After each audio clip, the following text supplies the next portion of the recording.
2 de septiembre, Evangelio de San Lucas 4, 16, 30 del libro Hablar con Dios. Obras de misericordia, ese es el título. Volvió Jesús de Nazaret, donde se había criado, según su costumbre, entró en la sinagoga el sábado. Allí le entregaron el libro del profeta Isaías para que leyera.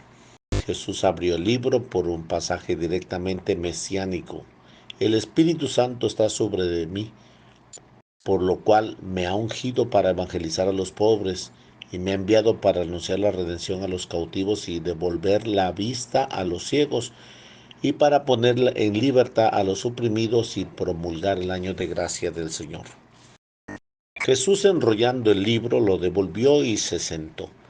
Había una gran expectación entre sus vecinos, con los que había convivido tantos años ahí.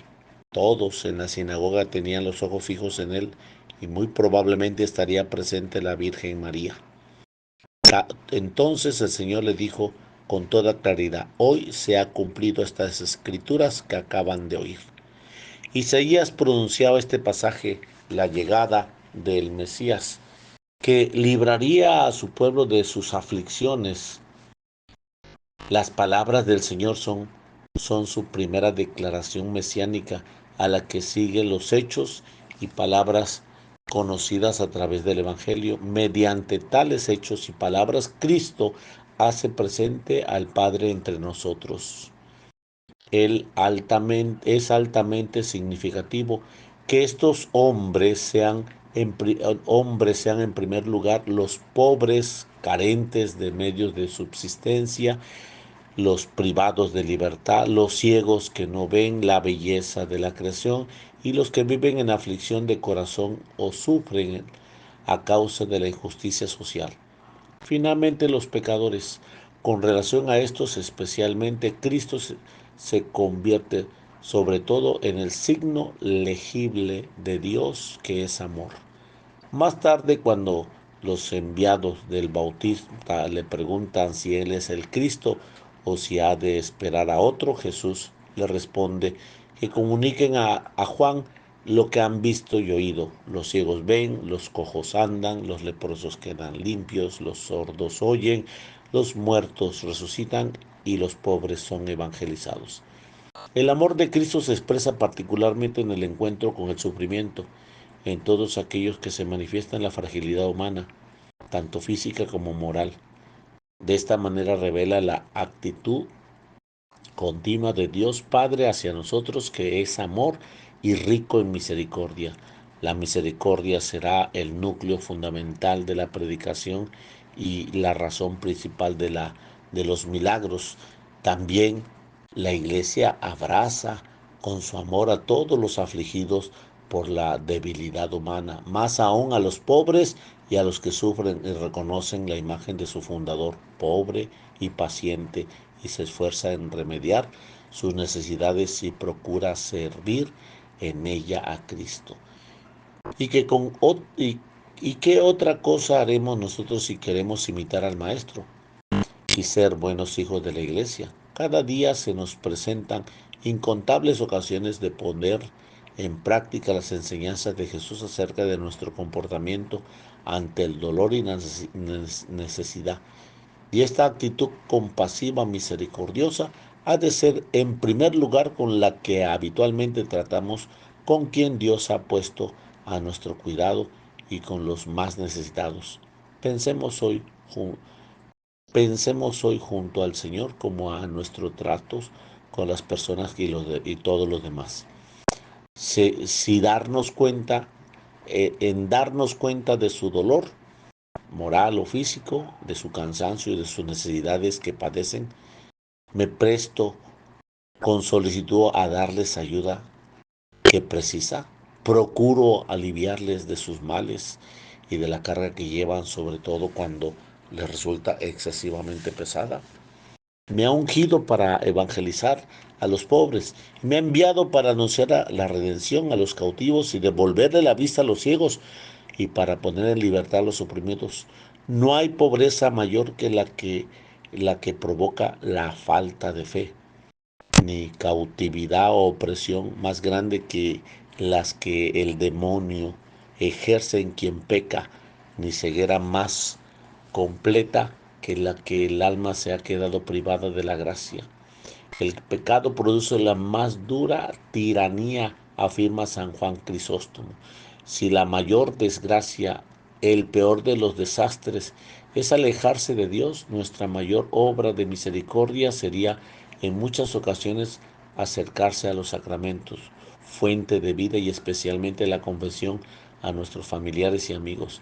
Si sufrimos con las penas y enfermedades y desgracias, ¿cómo no nos dolerá si vemos que no conocen a Jesucristo y que no les tratan o que les ha dejado? La verdadera compasión comienza con la situación espiritual de su alma, que hemos de procurar remediar con la ayuda de la gracia. Qué gran obra de misericordia es el apostolado.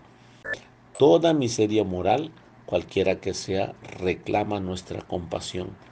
Así entre estas obras que por vía de ejemplos, ha señalado desde la antigua la iglesia. Esta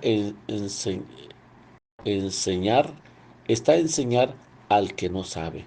Cuando el número de analfabetas ha crecido en tantos países, ha aumentado en proporción asombrosa la ignorancia religiosa, incluso en naciones antigua tradición cristiana, por imposición laicista o por desorientación y negligencia lamentable, multitud de jóvenes bautizados han llegado a la adolescencia con total desconocimiento de las más elementales nociones de la fe y de la moral, de los rudimentos mínimos de la piedad. Ahora, enseñar al que no sabe significa sobre todo enseñar a los que nada saben de la religión, significa evangelizarles, es decir, hablarles de Dios y de la vida cristiana. La catequesis ha pasado a ser en la actualidad una obra de misericordia de primera importancia. Cuánto bien hace la madre que enseña el catecismo a sus hijos y quizás a los amigos de sus hijos. Qué recompensa tan grande dará el Señor a quienes represtan con generosidad su tiempo a una labor de catequesis y quienes aconsejan el libro oportuno que ilustren la inteligencia y muevan los afectos del corazón. Es abrirles el camino que lleva a Dios y no tiene una necesidad mayor. Imitar a Jesús en su actitud misericordiosa hacia los más necesitados nos llevará en muchas ocasiones a dar consuelo y compañía a quienes se encuentran solos, a los enfermos y a quienes sufren una pobreza vergonzante o descarada. Haremos nuestro su dolor y ayudaremos a santificarlos y procuraremos remediar esos estados en el modo en el que nos es posible. Cuanto puede confortar estas palabras un rato de compañía, buscando quizás un espíritu de sacrificio a la salida del trabajo cuando lo que apetecía era descansar, con una conversación sencilla y amable, bien preparada, en la que el sentido sobrenatural se procura dar a nuestras palabras y comentarios. Deja en el enfermo y en el anciano una luz de fe y confianza en Dios. Con la delicadeza y la oportunidad nos atreveremos a prestar algunos servicios y arreglarle la cama, a leer un rato algunos libros piadosos, amenos, incluso divertidos. Cada día es más necesario pedir al Señor un corazón misericordioso para todos, pues en la medida que la sociedad se deshumaniza, los corazones se vuelven duros e insensibles. La justicia es virtud fundamental, pero la justicia sola no basta. Se precisa además la caridad.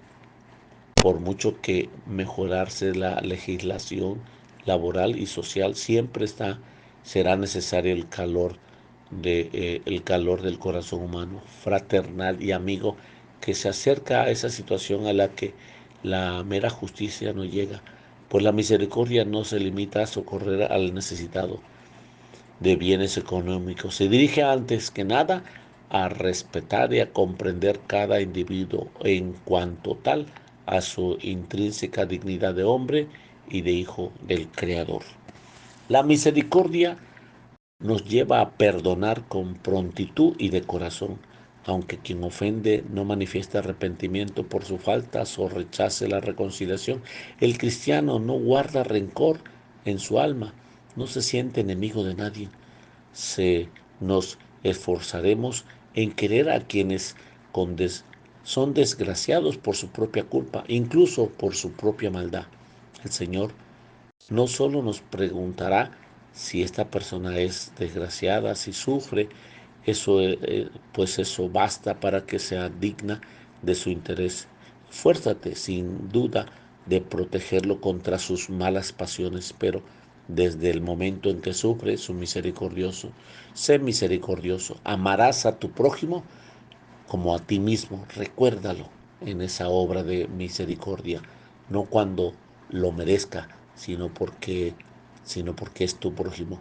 El Señor nos pide una actitud compasiva que se extienda a todas las manifestaciones de la vida, también en el juicio sobre el prójimo, a quien hemos de mirar desde el ángulo en el que queda más favorecido.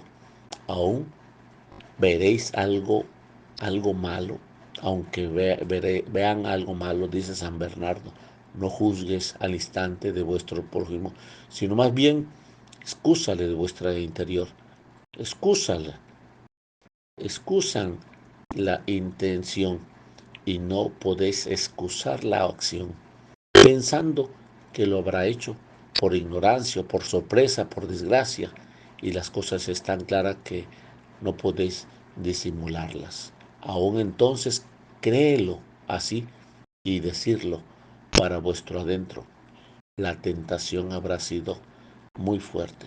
Frecuentemente hemos de recordar que si somos misericordiosos obtendremos del Señor esa misericordia para vuestra vida que tanto necesitamos, particularmente para esas flaquezas, esos errores y esa fragilidad que Él bien conoce. Esa confianza en la infinita compasión de Dios nos llevará a permanecer siempre muy cerca de Él. María, Reina y Madre de Misericordia, nos dará un corazón capaz de compadecer eficazmente a quienes sufren a nuestro lado, como lo hace Jesús, y que es lleno de misericordia. La bendición de Dios Todopoderoso, Padre, Hijo y Espíritu Santo, descienda sobre vosotros y permanezca para siempre. Amén. 2 de septiembre del libro Hablar con Dios.